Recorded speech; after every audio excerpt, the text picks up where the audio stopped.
Bismillahirrahmanirrahim. Assalamualaikum warahmatullahi wabarakatuh.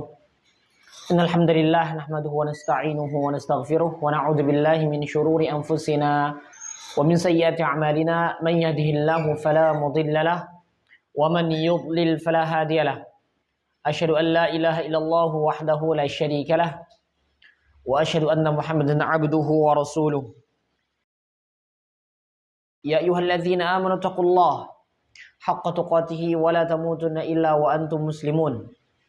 Ya ayuhan nasu taqu rabbakumul ladzi khalaqakum min nafsin wahidah wa khalaqa minha zawjaha wa batha minhuma rijalan katsiran wa nisaa'a wattaqullaha alladzi tasaaluna bihi wal arham innallaha kana 'alaikum raqiba.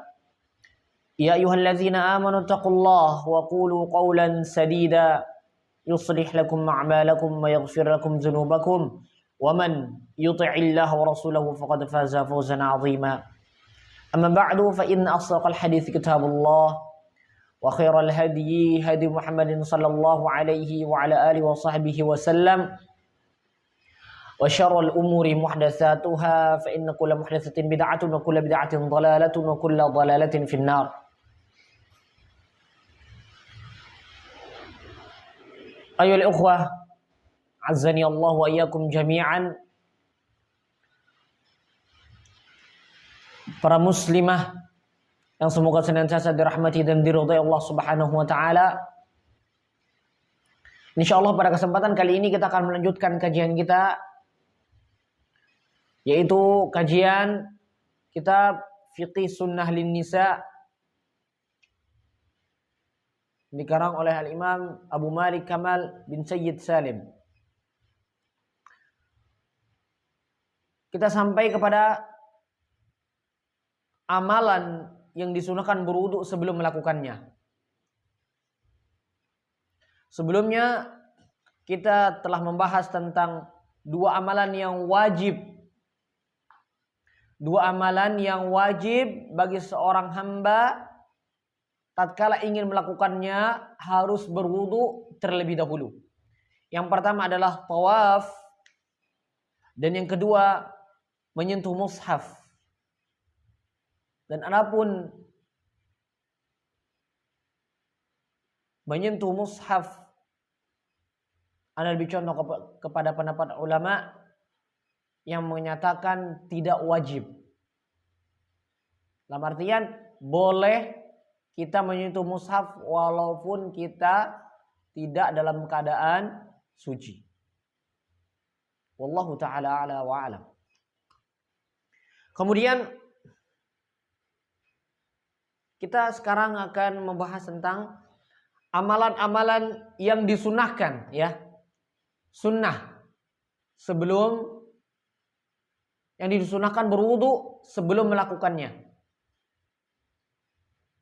Atau dalam bahasa lain, seyogianya. Ya, seorang muslim tatkala hendak melakukannya, maka dia berwudu terlebih dahulu. Yang pertama adalah ketika berzikir mengingat Allah Subhanahu wa taala. Tentunya berzikir di sini yang dimaksud adalah kita bisa melafazkan alfaz zikir seperti menjawab salam, atau membaca Al-Quran, dan yang lainnya.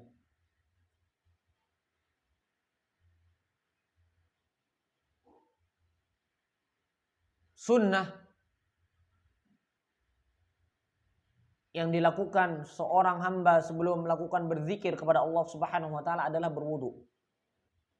Ini sesuai dengan hadis Muhajir bin Qunfudh, bahwasanya beliau radhiyallahu taala anhu menyampaikan salam kepada Nabi Muhammad sallallahu alaihi wasallam. Akan tetapi tatkala itu beliau sallallahu alaihi wasallam sedang berwudu. Lalu beliau tidak menjawab salamnya sampai selesai berwudu. Saat itulah beliau menjawab salamnya. Lalu Rasulullah sallallahu alaihi wasallam bersabda, innahu lam yamna'ni an arudda 'alaika illa anni karihtu an adhkurallaha tabaraka wa ta'ala illa ala taharah. Sesungguhnya tidak ada yang menghalangiku untuk menjawab salammu wahai Muhajir bin Qunfud, kecuali karena aku tidak suka bahwa diriku berzikir mengingat Allah Subhanahu wa taala, menjawab salam. Ini juga dalil bahwasanya menjawab salam merupakan zikrullah, berzikir kepada Allah Subhanahu wa taala. Dan bahkan kata para ulama, menjawab salam adalah wajib. Tatkala ada orang yang memberikan salam kepada kita, Assalamualaikum warahmatullahi wabarakatuh, maka kita wajib menjawab Waalaikumsalam warahmatullahi wabarakatuh. Sebagaimana firman Allah Subhanahu wa taala dalam Al-Qur'an, "Idza hujjitum bi tahiyyatin fahayyu bi ahsana minha aw rudduha." Jikalau kalian diberikan ucapan selamat, jikalau kalian diberikan ucapan selamat dengan sebuah perkataan, fahayyu bi ahsana minha, maka balaslah dengan yang lebih baik. Aurduha, atau yang semisalnya. Tatkala ada orang mengucapkan kepada kita Assalamualaikum, kita usahakan menjawab Waalaikumsalam warahmatullah. Jadi kalau ada orang mengatakan kepada kita Assalamualaikum warahmatullah, maka kita jawab Waalaikumsalam warahmatullahi wabarakatuh. Tayyib. Meskipun demikian, wudu untuk berzikir tidak wajib. Berdasarkan hadis Aisyah radhiyallahu taala anha, kana Nabi sallallahu alaihi wasallam yadhkurullaha ala kulli ahyani. Perhatikan, tatkala Nabi Muhammad sallallahu alaihi wasallam diberikan salam oleh Muhajir bin Qunfud, lalu Nabi menahan diri untuk menjawab salam sampai beliau selesai berwudu. Karena apa? Beliau mengatakan, aku enggan untuk menjawab salammu atau berzikir kepada Allah Subhanahu wa taala sebelum aku dalam keadaan suci. Secara zahir kita melihat bahwasanya tatkala seseorang hendak melakukan atau hendak melafazkan ucapan salam, maka hendaklah dia dalam keadaan suci. Akan tetapi di sini adalah sunnah, tidak sampai ke derajat yang wajib. Karena ada hadis Aisyah radhiyallahu taala anha, beliau mengatakan radhiyallahu anha, karena Nabi sallallahu alaihi wasallam yadhkurullaha fi kulli ahyani. Adalah bahwasanya Nabi Muhammad sallallahu alaihi wasallam berzikir kepada Allah Subhanahu wa taala di setiap keadaannya. Di setiap keadaan, walaupun beliau dalam keadaan tidak suci, beliau sallallahu alaihi wasallam tetap berzikir mengingat Allah Subhanahu wa taala. Akan tetapi ingat, seyogyanya kita melakukan atau kita bersuci sebelum berzikir kepada Allah Subhanahu wa taala. Kemudian yang kedua, ketika hendak tidur. Dari sahabat Bara bin Azib radhiyallahu taala anhu, dia berkata, Nabi sallallahu alaihi wasallam bersabda, "Idza ataita madja'aka," jikalau engkau datang ke tempat tidurmu, "fatawadda wudu'aka lis-shalah," maka hendaklah engkau berwudu seperti wudu untuk salat. "Tsumma taji'," kemudian tidurlah, berbaringlah, "ala syiqqil ayman," di atas apa? Bagian tubuh yang sebelah kanan. Kemudian ucapkanlah waqul Allahumma aslamtu nafsi ilaika. Kemudian ucapkanlah doa Allahumma aslamtu nafsi ilaika. Yang lanjutannya wa wajjahtu wajhi ilaika wa fawwadtu amri ilaika raghbatan wa rahbatan ilaika la malja'a wa la manja minka illa ilaika amantu bi kitabika alladhi anzalta wa bi nabiyyika alladhi arsalta. Itu lanjutan doanya. Tayyib. Faham ini? Tatkala kita hendak bobo, hendak tidur, maka hendaklah kita berwudu terlebih dahulu. Karena ini adalah perintah Nabi Muhammad SAW, walaupun perintahnya tidak sampai ke derajat yang wajib. Kemudian Nabi Shallallahu Alaihi Wasallam di sini sedikit mengajarkan tentang tata cara bagaimana kita beristirahat, bagaimana posisi tubuh kita, bagaimana posisi badan kita tatkala kita hendak berbaring, hendak tidur. Nabi Shallallahu Alaihi Wasallam bersabda, "Tsumma taji' ala syiqqil aiman." Kemudian berbaringlah atau tidurlah di atas tubuhmu yang sebelah kanan. Jadi antara adab tidur juga menghadap kiblat. Dikatakan oleh para ulama, kalau tidak salah Syekhul Islam Ibnu Qayyim Al-Jauziyah rahimahullah taala mengatakan bahwasanya tatkala seseorang menindih perut bagian kanan, maka dia tidak akan bisa tidur senyenyak-nyenyaknya. Menunjukkan bahwasanya seorang muslim tidak banyak tidur. Ya, seorang muslim tidak boleh banyak tidur. Dan salah satu pembawa penyakit yang sangat berbahaya adalah kelebihan tidur. Dan penyakit ini sangat-sangat berbahaya. Apalagi hal ini tertuju terutama kepada kaum rebahan. Ya, nasallallahu salamata wal afiyah. Anak antum dan kita semua, kita sama-sama saling memperbaiki, kita sama-sama saling mengingatkan bahwasanya jangan terlalu banyak tidur. Bahkan tatkala kita sedikit tidur, itu di antara tanda-tanda orang yang beriman kepada Allah Subhanahu wa taala. Sebagaimana yang Allah Subhanahu wa taala firmankan dalam Al-Qur'an, "Kanu qalilan minal laili ma yahja'un."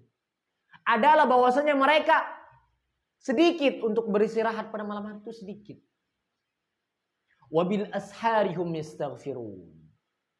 Dan pada waktu sahur, sebelum datang waktu subuh, mereka beristighfar kepada Allah Subhanahu wa taala.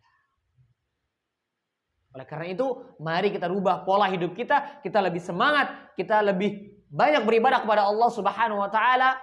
Dan kita tidak boleh banyak tidur. Karena mohon maaf, banyak tidur bukan membuat sehat, akan tetapi membuat malas, membuat kita sakit. Oleh karena itu, semoga nasihat yang sedikit ini bisa bermanfaat buat ana dan antum dan kita semua. Jangan terlalu banyak tidur, terlalu banyak makan, terlalu banyak ngomong. Ini adalah sesuatu yang sangat berbahaya. Terlebih lagi banyak ketawa. Tidak boleh. Karena Nabi Muhammad SAW melarang. La tuksiru dhahik. Jangan banyak tertawa. Apalagi subhanallah, orang sekarang tuh tertawa dengan terlepas. Masya Allah. Maksudnya tertawa terbahak-bahak sampai subhanallah, muruannya hilang. Padahal dia adalah seorang yang sebagai public figure kalau bahasa orang zaman sekarang. Kalau bahasa agamanya itu qudwah. Akan tetapi dia terbahak-bahak seperti layaknya anak-anak kecil. Kita yang udah dewasa, hendaklah kita menghindari hal yang demikian. Fa inna kasratud dhahik tumitul qalb. Karena sesungguhnya banyak tertawa bukan hanya menghilangkan murah, mengeraskan hati. Nasihat susah masuk. Oleh karena itu, jikalau ada nasihat yang susah kita terima, maka hendaklah kita apa?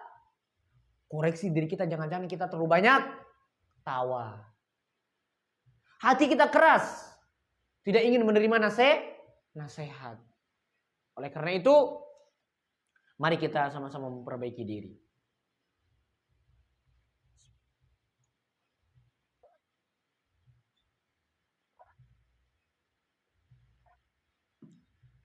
Baik, kemudian yang ketiga, di antara amalan-amalan yang disunahkan sebelumnya berwudu adalah orang yang junub ketika hendak makan, minum, atau tidur, atau mengulangi jima. Dari sahabiah Aisyah radhiyallahu taala anha, ummul mukminin, ibu kita yang tercinta radhiyallahu taala anha wa ardhaha, anak dari As-Siddiq radhiyallahu taala anhu, beliau mengatakan, kana Rasulullah sallallahu alaihi wasallam idza kana junuban fa arada an ya'kula aw yanama tawaddaa wudu'ahu lis-shalah. Adalah bahwasanya Rasulullah sallallahu alaihi wasallam jikalau dia dalam keadaan junub, lantas beliau ingin atau hendak makan, hendak tidur, hendak makan dan minum atau tidur, maka beliau berwudu. Wudunya salat. Wudu seperti wudu untuk salat.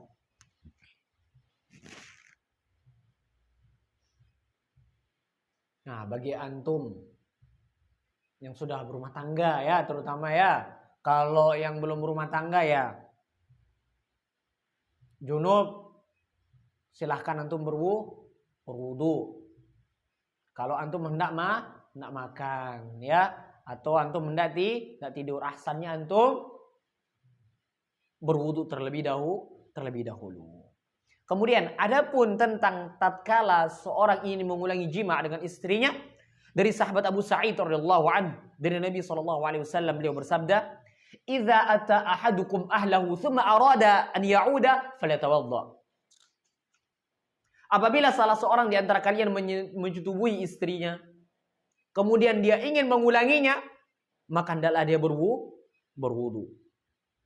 Perintah ini dipahami sebagai sunnah, mustahab, karena ada hadis Abu Rafi' yang akan dipaparkan nanti pada bab mandi sunnah. Insyaallah nanti akan lebih dijelaskan. Akan tetapi secara singkat bahwasanya tatkala Anda hendak ingin melakukan hubungan dengan istri Anda untuk kedua, ketiga dan seterusnya, maka hendaklah selesai Anda berhubungan itu disunahkan untuk berwudu terlebih dahulu. Bahkan sampai disebutkan kalau nggak salah oleh Imam Ibn Shihab Az-Zuhri, kalau tidak salah ya, beliau mengatakan fa innahu ansyaqu ilal audi, bahwasanya berwudu itu bisa mendatangkan gairah yang lebih lagi, bisa mendatangkan gairah yang lebih, sehingga kita bisa memberikan kepada istri kita apa yang kita dapatkan juga. Sebagaimana Nabi Muhammad SAW bersabda, mohon maaf, tatkala kita membahas tentang perihal seperti ini, agama Islam selalu menjaga. Agama Islam tidak pernah terlalu terbuka, tidak terlalu transparan. Agama Islam selalu memberikan kiasan-kiasan. Sampai di salah satu hadis, salah seorang sahabiyah radhiyallahu taala anha tatkala mengadu kepada Nabi Muhammad sallallahu alaihi wasallam tentang kekurangan pasangannya, apa katanya? Ya Rasulullah,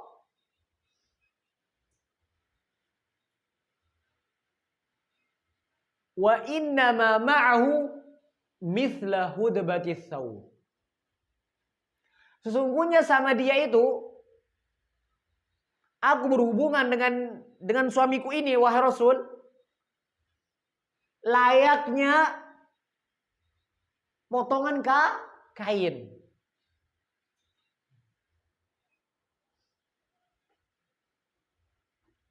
Layaknya potongan kain. Maksudnya apa? Tidak bisa memberikan kepuasan buat istrinya. Subhanallah. Agama Islam selalu memenuhi hak wanita. Muslimah jangan sampai merasa terpuruk, jangan sampai merasa rendah, tidak. Agama Islam adalah satu-satunya agama yang mengangkat martabat muslimah, wanita. Haknya selalu dipenuhi. Wanita tidak pernah memiliki kewajiban untuk memberikan nafkah. Perhatikan ini. Catat baik-baik. Wanita tidak pernah diberikan kewajiban untuk memberikan nafkah. Tatkala dia kecil, yang menjaganya adalah orang tuanya. Sampai dia dewasa, remaja, kemudian dia menikah. Setelah menikah, siapa yang jaga? Suaminya.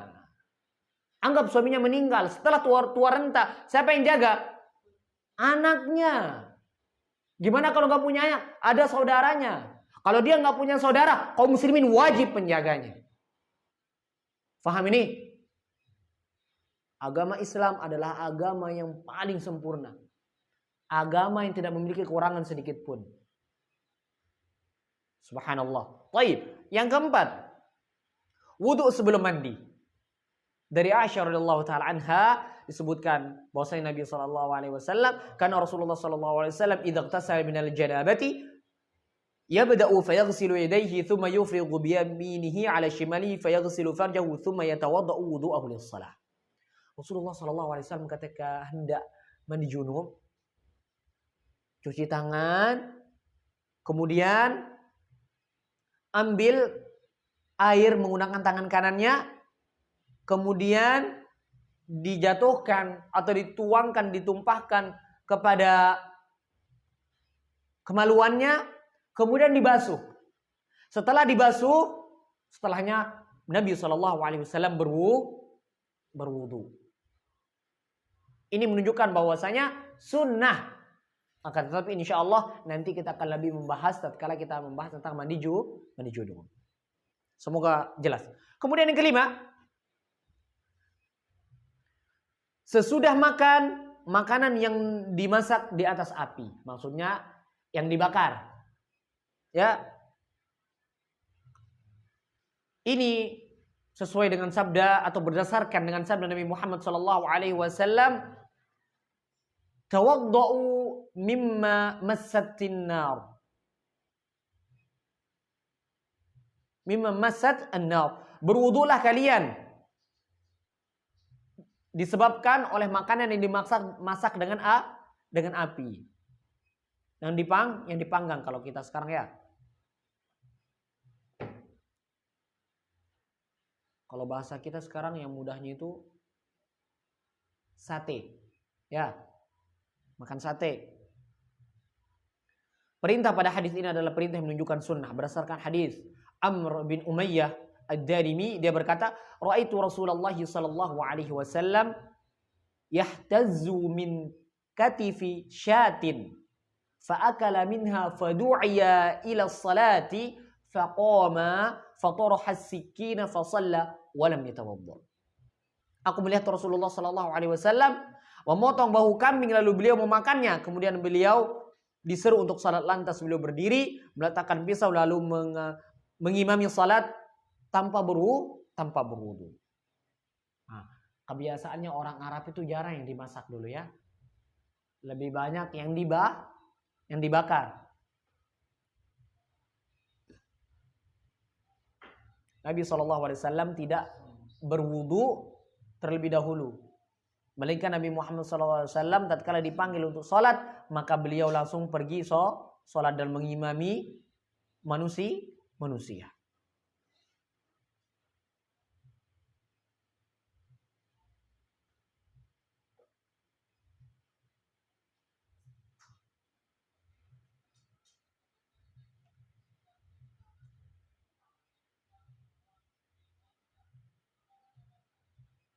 Suara di mana itu?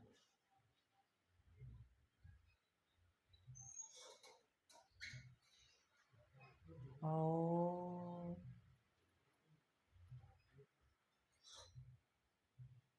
Kukira suara dari mana? Masya Allah. Baik, syukran.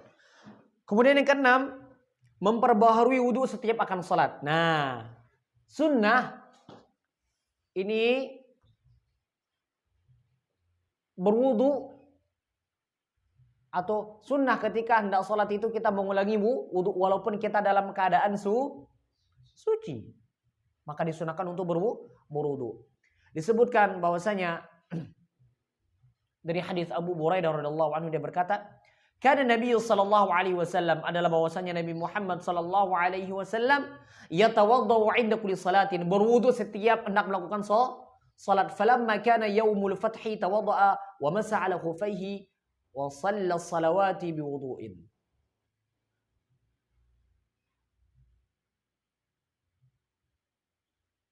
Nabi SAW berwudu setiap kali hendak mengerjakan salat. Tatkala tiba Fathu Makkah, beliau berwudu dan mengusap kedua khuf beliau, lalu mengerjakan beberapa salat dengan satu wudu saja. Nah, ini berarti kita bisa mengambil kesimpulan bahwasanya tatkala kita ada kesibukan, kita hendaklah melakukan sebagaimana Nabi Muhammad SAW melakukan. Jikalau kita memiliki waktu senggang, walaupun kita suci, maka hendaklah kita mengulangi wudu kita. Ya, akan tetapi tatkala kita memiliki kesibukan sebagaimana Nabi Muhammad SAW ketika Fathu Makkah, penaklukan kota Makkah, beliau SAW super sibuk. Apalagi beliau SAW menjadi presiden, menjadi menteri, pokoknya intinya pemimpin semua, pemegang pembendaharaan kaum muslimin. Itu Nabi SAW semua yang pegang. Dan Nabi SAW punya waktu buat keluarganya. Nabi SAW punya waktu untuk ibadah. Nabi SAW tidak membuat anaknya terlantar. Nabi SAW tetap memenuhi hak istri-istrinya. Dan Nabi Muhammad SAW bukan satu loh istrinya. Sebutkan, ada yang menyebutkan 9, ada yang menyebutkan 13 istri Nabi Muhammad SAW. Dan itu tidak membuat Nabi Muhammad SAW kurang untuk beribadah. Berbeda dengan orang zaman sekarang. Sok sibuk. Subhanallah. Bukan presiden, bukan menteri. Subhanallah. Jabatannya masih rendah. Tapi sibuk hingga lupa. Nas'alullah salamata wal afiyah. Tayyib. Kemudian yang ketujuh. Berwudu setiap kali wudunya batal. Nah, ini beda lagi ceritanya. Walaupun belum masuk waktu salat, akan tetapi kita batal, disunahkan kita untuk berwudu lagi. Sebagaimana yang pernah diberitahukan atau pernah kita bahas tentang hadis Bilal radhiyallahu taala anhu, yang mana Nabi Muhammad sallallahu alaihi wasallam menyampaikan kepada beliau, "Ya Bilal, wahai Bilal, apa yang menyebabkanmu mendahuluiku ke surga?" Kenapa? Nabi Muhammad sallallahu alaihi wasallam tatkala memasuki surga, beliau sallallahu alaihi wasallam mendengarkan suara terompa. Beliau radhiyallahu anhu sahabat Bilal. Sampai Nabi Muhammad sallallahu alaihi wasallam bertanya, kalau bahasa kita ini, apa sih rahasiamu Bilal? Kok bisa seperti itu? Apa kira-kira amalan yang paling besar persen kemungkinannya engkau bisa seperti itu? Kata Bilal radhiyallahu taala anhu, tidak ada satu amalan yang paling aku harapkan. Ya, yang paling aku harapkan tentang hal yang demikian, melainkan bahwasanya tatkala aku, kata beliau Bilal radhiyallahu anhu, tidaklah aku batal, melainkan aku berwudu langsung. Aku kembali memperbaharui wuduku, memperbaharui toharoh saya, bersuci kembali, berwudu. Kemudian tidaklah aku selesai berwudu, kemudian aku sholat 2 rakaat. Masya Allah. Amal ibadah yang sangat luar biasa. Pernah tidak Nabi Muhammad SAW contohkan? Tidak.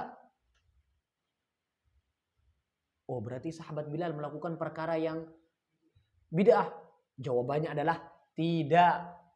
Kenapa? Karena Nabi Muhammad SAW masih hidup. Yang kedua, wahyu masih turun. Yang ketiga, dari sebelum adanya makhluk dan sampai hari kiamat, Allah Subhanahu wa taala telah mengetahui hal tersebut.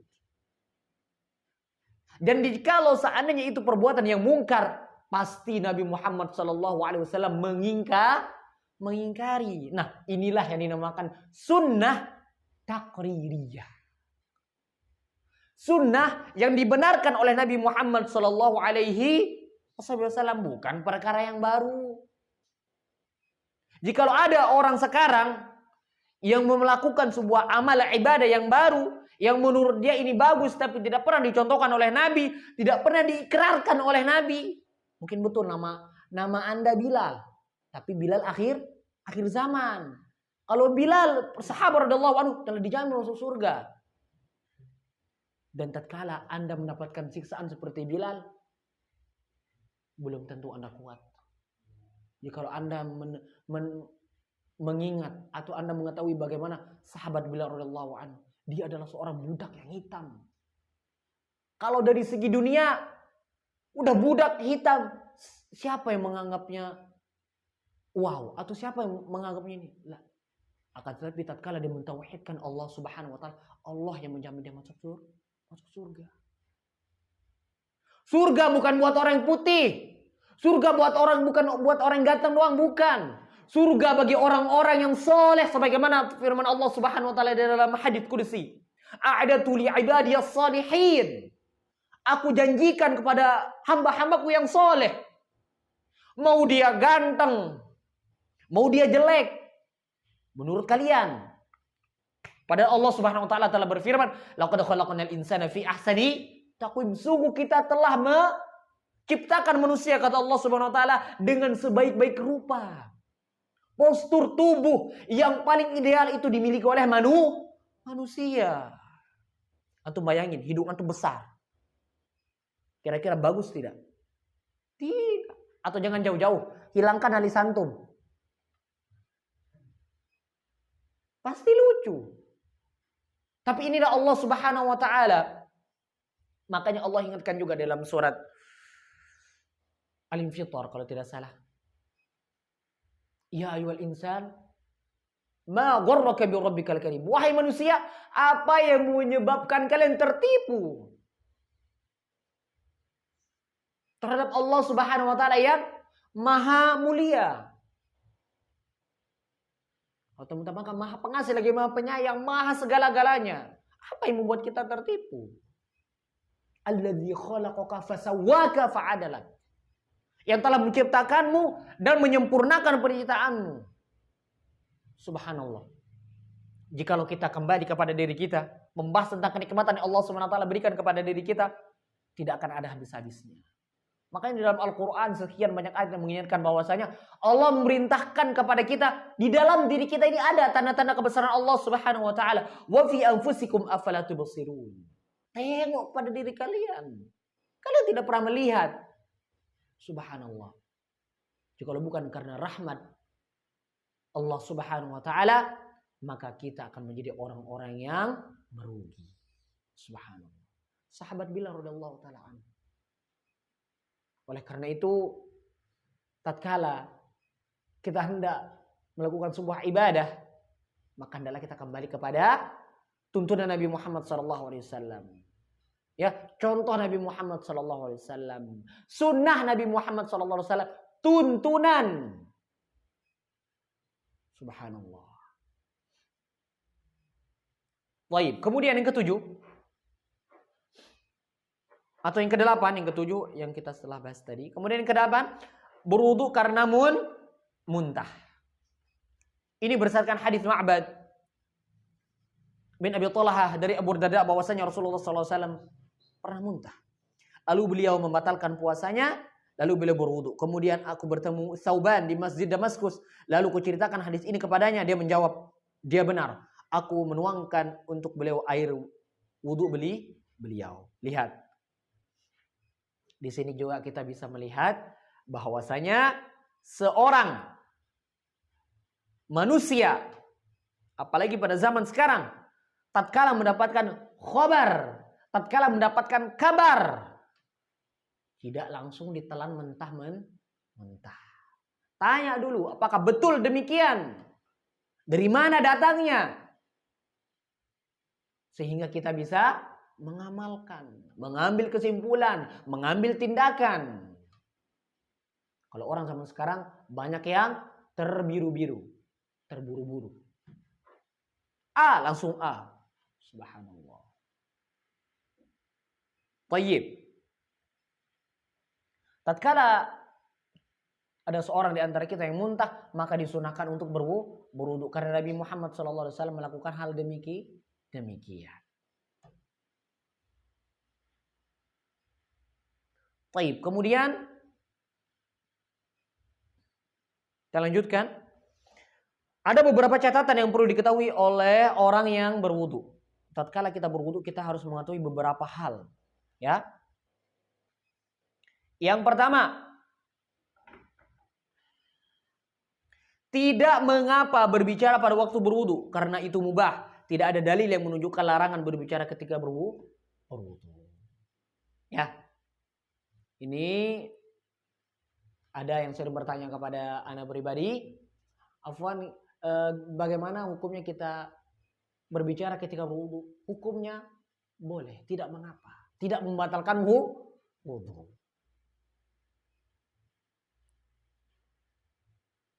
Tapi ana masih bingung menjawab pertanyaan. Bagaimana? Apakah boleh atau apakah sah wudu kita tatkala kita berwudu sambil ada bukan kita ya, misalkan ada orang yang berwudu akan tetapi di dalam mulutnya ada permen.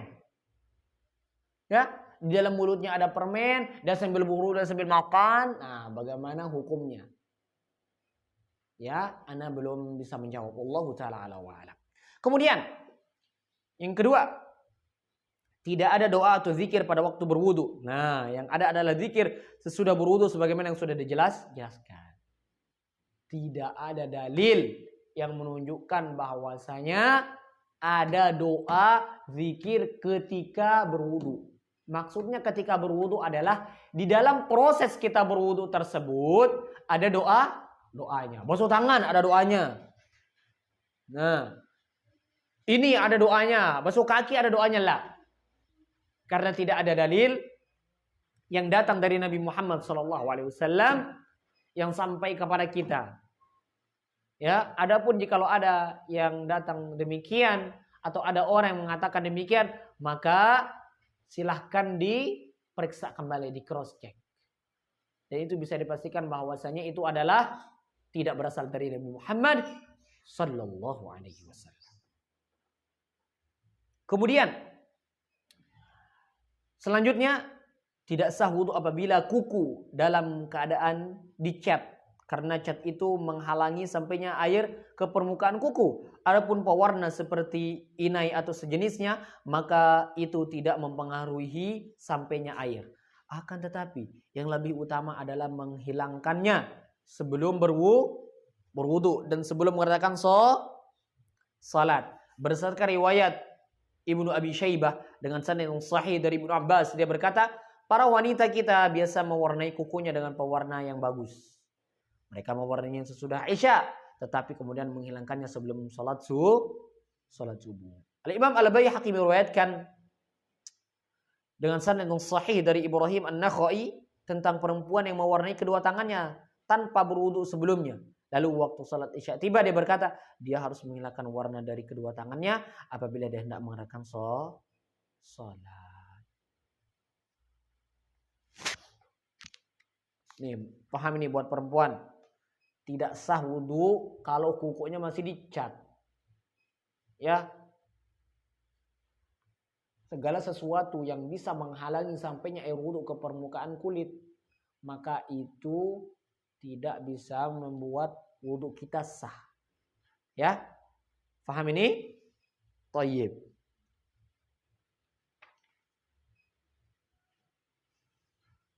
Jikalau kalian, wahai para muslimah, hendak atau ingin mewarnai kuku kalian, hendaklah cari pewarna yang halal.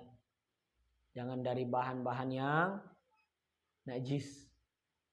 Yang kedua, jangan sampai mempengaruhi wudhu kita. Maksudnya apa? Jangan sampai tatkala kita berwudhu, hal tersebut masih ada sehingga menghalangi air wudhu sampai ke permukaan anggota badan kita tersebut. Taib. Kemudian yang terakhir, dibolehkan mengeringkan anggota tubuh yang terkena air wudhu dengan handuk atau semisalnya. Ya. Al-Imam At-Tirmidzi rahimahullah ta'ala, beliau berkata, sejumlah ulama dari kalangan sahabat Nabi Muhammad sallallahu alaihi wasallam Dan ulama sesudah mereka menyatakan adanya rukhsah. Rukhsah itu artinya keringanan dalam memakai handuk, yakni mengeringkan air dengan handuk sesudah berwudu. Adapun ulama yang menganggapnya makruh hanyalah makruh karena dinyatakan sesungguhnya air wudu itu akan ditimbang sebagai amalan. Kemudian beliau muallif mengatakan, saya berkata sesudah diriwayatkan bahwasanya Nabi SAW berwudu lalu beliau membalik jubah bulu yang beliau kenakan lalu beliau mengusapnya. Akan disampaikan keterangan tentang ini di bab cara mandi. Subhanallah. Insyaallah nanti kita lebih detail ini dibahas di dalam masalah mandi junub. Apakah boleh kita mengusap atau tidak? Tapi secara singkat Anda sampaikan bahwasanya hukumnya itu boleh, tidak ada larangannya, ya. Baik. Anda kira cukup? Semoga apa yang kita sampaikan ini bermanfaat. Jikalau ada yang Anda sampaikan kurang berkenan di hati, akan tetapi itu sebuah kebenaran, itu adalah urusan Anda dengan Allah Subhanahu wa taala. Ana hanya sekedar menyampaikan, wa ma 'alar rasuli illal balagh. Wa ma 'alaika illal balaghul mubin. Subhanallah. Tugas kami yang berusaha menjadi para pewaris Nabi Muhammad SAW. Bukan saya mengencap diri saya sebagai orang alim, la. Kita hanya menyampaikan apa yang Nabi Muhammad SAW terangkan kepada sahabat radhiyallahu anhum ajma'in, atau Nabi SAW ingin sampaikan kepada umatnya. Aqulu qouli hadza wa astaghfirullah li wa lakum. Jikalau ada pertanyaan, silahkan.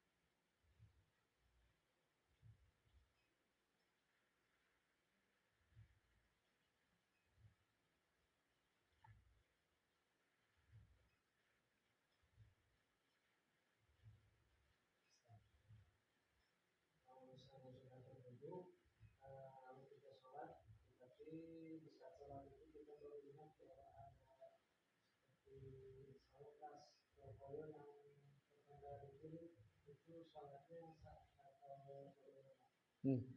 Ada pertanyaan, tatkala kita sholat, baik ketika sholat ataupun sudah selesai sholat, baru kita mengingat bahwasanya ada entah hansaplas, koyolah, pokoknya apa yang ditempel-tempel untuk berobat atau segala macam. Jikalau itu bisa dijamin bahwasanya tidak, atau air wudhu itu tidak sampai ke permukaan kulit, maka itu wudhunya tidak akan sah. Paham? Nah, biasanya kalau orang pakai koyo itu di mana?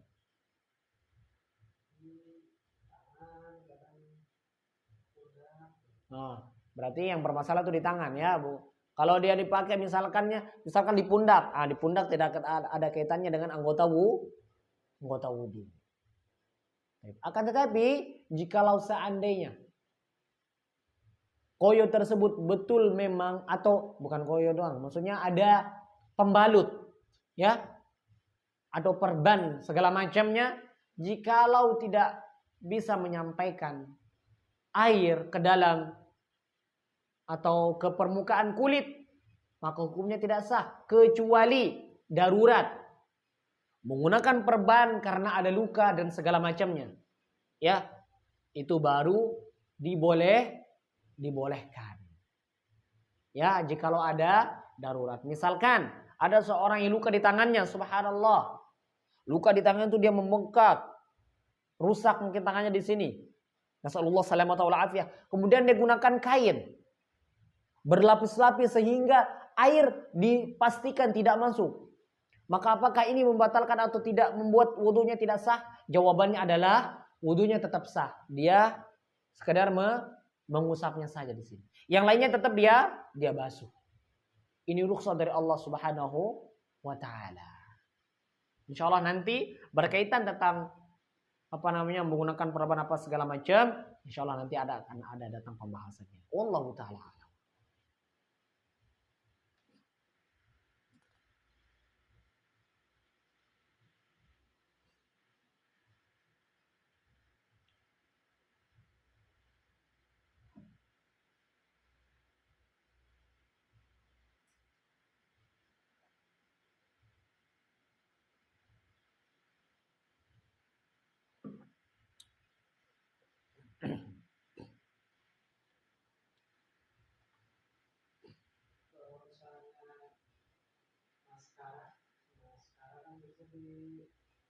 Celak. Celak itu yang anti air misalnya. Gimana misalnya? Maskara itu yang kayak gimana dulu? Yang di bawah mata itu kah? Yang pewarna-pewarna buat perempuan, maksudnya biar dihias apa segala macam itu. Jikalau hal tersebut menghalangi masuknya air, maka itu jelas tidak boleh, tidak sah wudunya. Akan tetapi harus teliti dulu, dilihat dulu apakah maskara tersebut menahan sampainya air ke dalam atau ke permukaan kulit, itu saja. Jikalau anti bisa pastikan bahwasanya air tersebut sampai ke dalam atau sampai ke permukaan kulit anti, maka itu dinyatakan sah. Wallahu taala a'la wa a'lam. Makanya di sini disebutkan adapun pewarna seperti inai dan sejenisnya. Inai ini apa ya bahasa ininya? Celak barangkali ya. Pewarna atau kalau bahasa kita kutek ya. Pancar kalau bahasa homboknya mungkin. Nah, intinya tatkala hal tersebut tidak menghalangi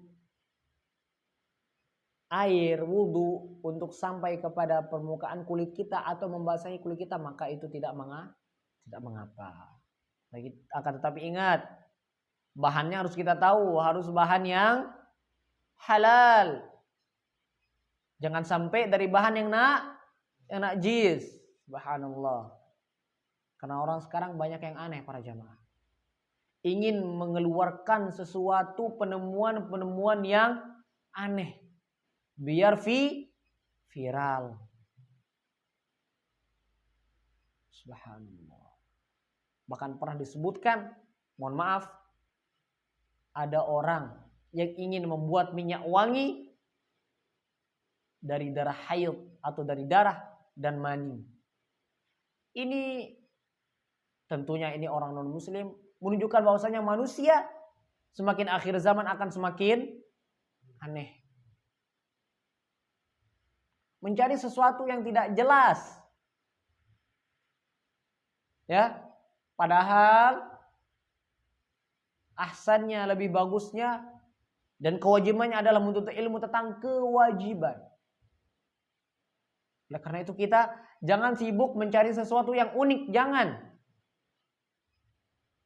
Carilah, tuntutlah ilmu yang membuat kita betul-betul bisa beribadah kepada Allah Subhanahu wa taala dengan ikhlas dan mutaba'atun Nabi sallallahu alaihi wa ala alihi wa sahbihi wasallam.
Baik.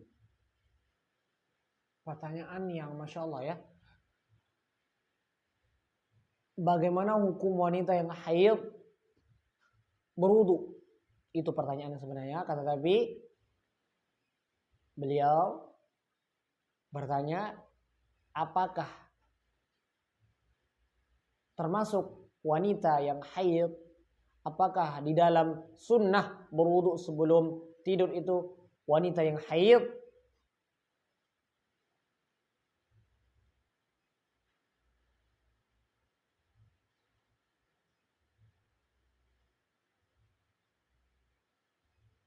Wallahu ta'ala ala wa alam. Insyaallah nanti kalau Anda temukan jawabannya, Anda akan sampaikan. Berwudu dalam keadaan haid.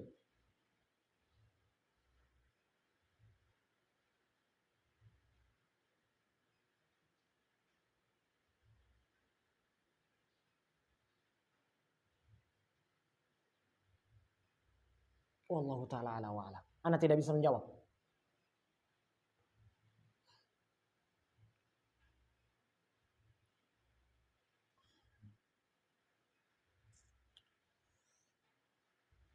Akan tetapi, mohon maaf, kalau kita mengkiaskan ke laki-laki yang dalam keadaan junub, ya, laki-laki dalam keadaan junub, kemudian dia hendak tidur, ya, kemudian dia hendak tidur, atau hendak makan dan minum, maka dia disunahkan untuk berwudu. Maka wallahu ta'ala ala wa alam, kalau kita bisa menyimpulkan kiasannya di sini, atau kalau kita bisa mengkiaskan, maka tidak mengapa wanita yang haid sebelum dia tidur dia berwudu. Wallahu ta'ala a'la wa alam.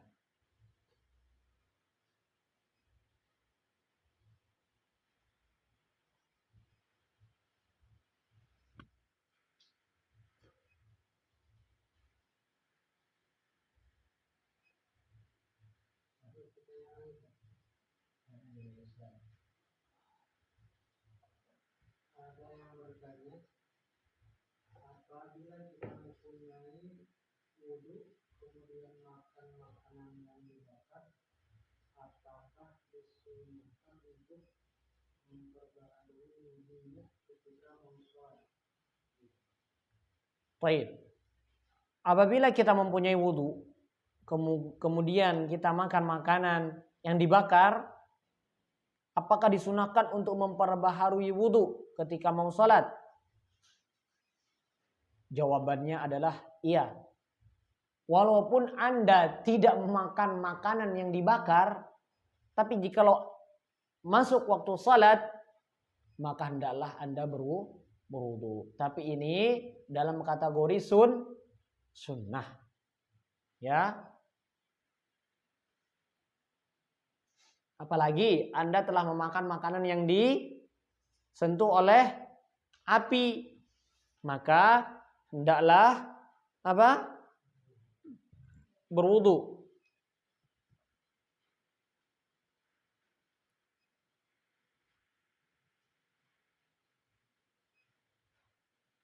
Wallahu ta'ala a'la wa a'lam.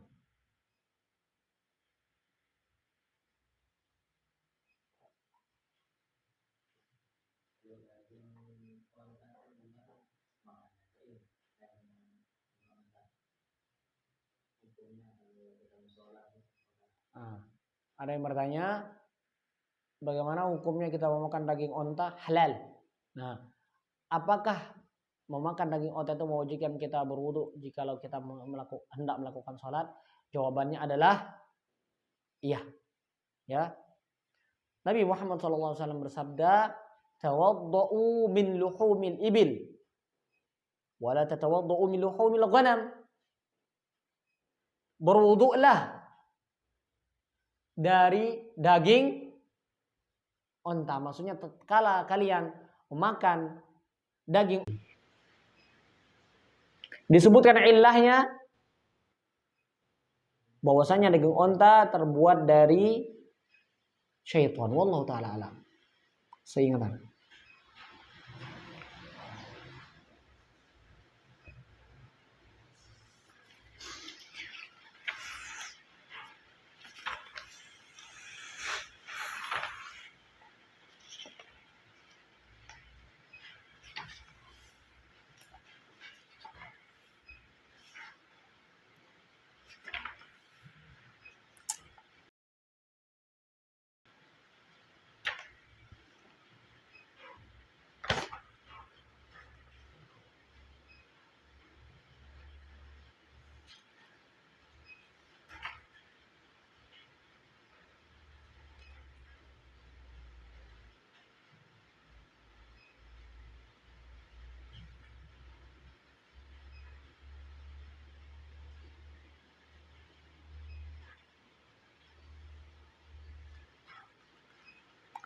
Nah, adapun masalah memakan daging onta tadi kita telah bahas di pembahasan pembatal wudu yang nomor 6 ya. Saya ulangi sedikit, memakan daging unta ini berdasarkan hadis Bara bin Azib yang telah Anda sampaikan tadi, tawaddu'u min luhumil ibil wa la tatawaddu'u min luhumil ghanam. Berwudulah kalian karena memakan daging unta dan janganlah berwudu karena memakan daging kambing. Maksudnya adalah tatkala kalian memakan daging unta wajib bagi kalian untuk berwudu ketika hendak melakukan salat. Maksudnya tatkala memakan daging unta maka Anda batal.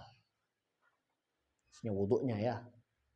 Walaupun jumhur ulama memandang bahwa wudu karena makan daging unta itu hukumnya sunnah, mustahab, akan tetapi pendapat yang menyatakan wajib dengan makna bahwa memakan daging unta itu membatalkan wudu adalah lebih kuat.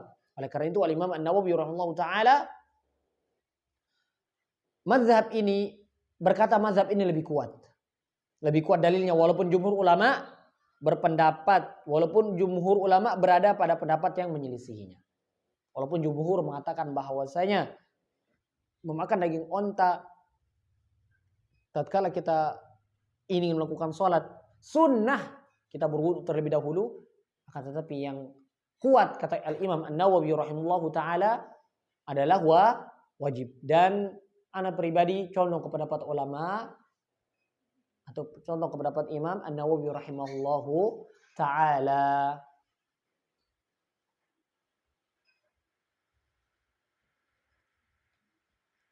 Tayyib. Jikalau tidak ada pertanyaan lagi, kita cukupkan sampai di sini. Oh iya, tafadhal.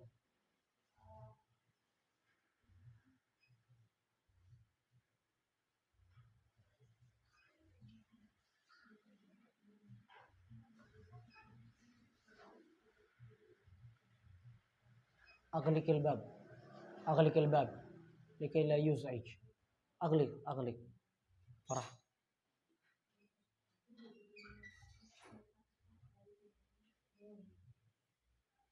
Ada pertanyaan ketika kita berwudu, ada yang bilang bahwa setiap tetesan air wudu itu menggugurkan dosa.